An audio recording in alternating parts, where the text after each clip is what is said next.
അപ്പോൾ ഉച്ച കഴിഞ്ഞൊരു ഇൻ്റർവ്യൂവിൽ പറയുന്നുണ്ടായിരുന്നു 25 വർഷത്തോളം ഞാൻ അടക്കി വെച്ച കാര്യങ്ങളൊക്കെ അല്ലെങ്കിൽ ദേഷ്യമൊക്കെ ഞാൻ ആ വേദിയിൽ പ്രകടിപ്പിച്ചു എന്ന് പറയുന്നുണ്ടായിരുന്നു. അത് നമുക്ക് വേദികൾ കിട്ടുക എന്ന് പറയുന്നത് ഒരു ഭാഗ്യമാണ്. പക്ഷെ ആ വേദി അങ്ങനെ ഉപയോഗിച്ചു എന്ന് പറയുന്ന കേട്ടപ്പോൾ എനിക്ക് ഭയങ്കര സന്തോഷം തോന്നി.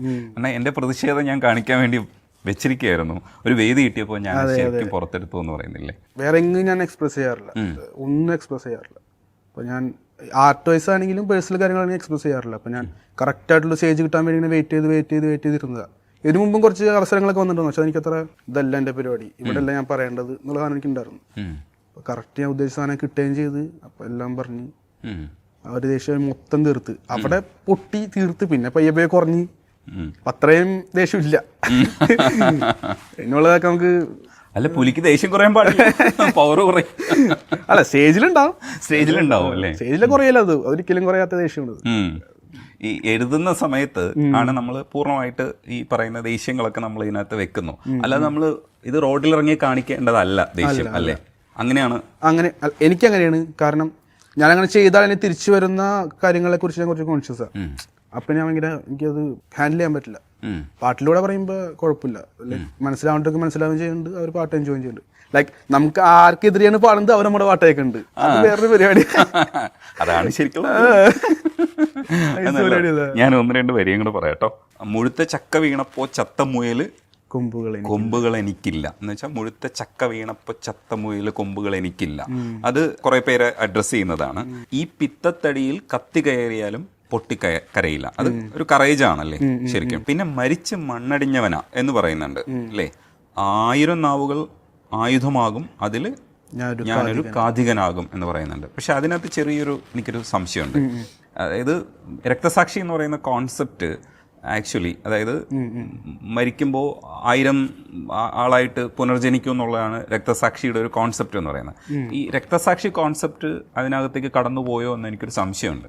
ഇല്ല, നമ്മൾ മരിച്ചു കഴിയുമ്പോൾ ആൾക്കാർ നമ്മളെ വീട് നല്ലത് പറയും എന്നുള്ള സംഭവമുള്ളൂ. അത്രേ ഉള്ളൂ. അല്ലാതെ ഞാൻ 1000 അത് ഉദ്ദേശിച്ചില്ല. 1000 പേര് ഉയരുന്നു. ഒരാൾ മരിച്ചു കഴിഞ്ഞാലുള്ള പരിപാടി പേഴ്സണൽ കാര്യങ്ങൾ, അത്രയും പൊളിറ്റിക്സ് ഞാൻ അതിൽ പറയാൻ ശ്രമിച്ചിട്ടില്ല.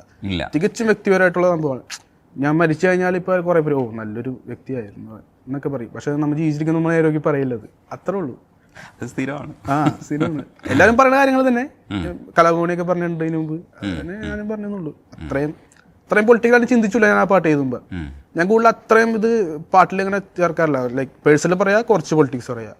കാരണം ഈ പൊളിറ്റിക്കലായിട്ട് നോളജ് കുറവാണ് എനിക്ക് അങ്ങനെ തോന്നുന്നത്. അപ്പൊ നോളജ് വന്നു കഴിഞ്ഞിട്ട് അതിനെ പറ്റി സംസാരിക്കാം.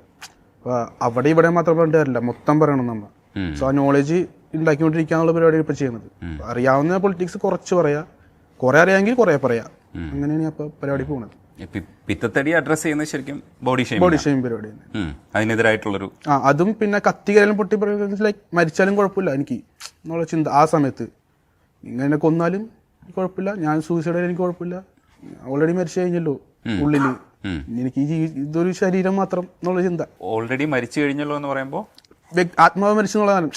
പേഴ്സണലി ഞാൻ ആ ഒരു സാധനമായി മരിച്ചു. ഇപ്പോൾ ബോഡി മാത്രമോ ആത്മാവില്ല എന്നുള്ള ചിന്തയൊക്കെ ആ സമയത്ത് ഉണ്ടായിരുന്നു.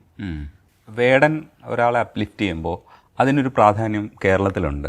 ആ സീനിലേക്ക് വരുമ്പോൾ ഒരു സന്തോഷമല്ലേ? വേടനെ പോലെ ഒരാൾ കൈപിടിച്ച് കയറ്റുക എന്ന് പറയുമ്പോൾ നമുക്ക് നമ്മുടെ സീൻ കുറച്ചൊന്ന് മാറിയില്ലേ? അതിനെങ്ങനെയാ നോക്കിക്കാണുന്നത്? സന്തോഷത്തേക്കുള്ള ഉത്തരവാദിത്വം.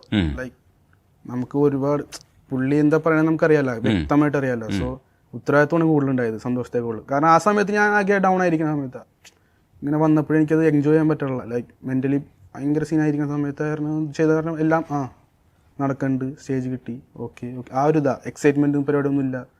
ആകെയുള്ള ഈ ഉത്തരവാദിത്വം സൂക്ഷിച്ച് നിൽക്കണം. ലൈക്ക് നമ്മൾ പറയണ ഓരോ വാക്കും ശ്രദ്ധിക്കുക ആൾക്കാരുണ്ട്. സോ നോക്കിയും കണ്ടൊക്കെ നിൽക്കണമുള്ള ചിന്തകളായിരുന്നു കൂടുതലും. അതായിരുന്നു അത് കൂടുതലും. പിന്നെ സന്തോഷത്തിനെങ്കിലും കൂടുതലും അതായിരുന്നു. ഇത് കണ്ടപ്പോൾ എൻ്റെ മനസ്സിൽ തോന്നുന്നത് ഞാനിപ്പോൾ വേണ്ട സ്ഥാനത്ത് ഞാനാണെങ്കിൽ ഞാൻ ചെയ്യേണ്ട കാര്യമാണിത്. സോ വലിയ പരിപാടിയൊന്നുമല്ല, ഞാനിതേ ചെയ്യുള്ളൂ. സോ അത്രേ ഉള്ളൂ എന്നുള്ള ഒരു ചിന്ത.